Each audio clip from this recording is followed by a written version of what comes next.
Tớ đã in block phàm lượng Giêsu tu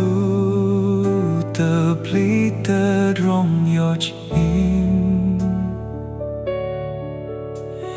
Ji jan klơm clac sơ ngon cơ sư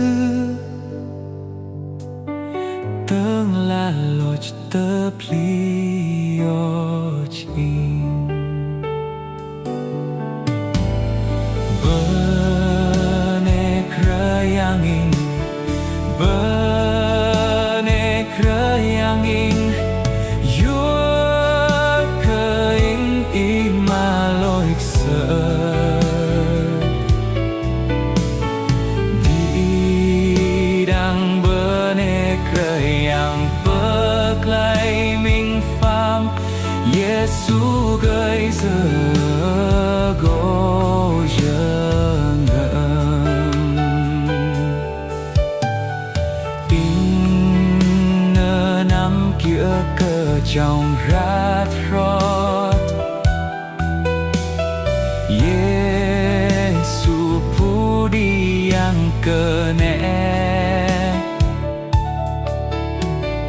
tơ rong ang hiểu cơ té đắc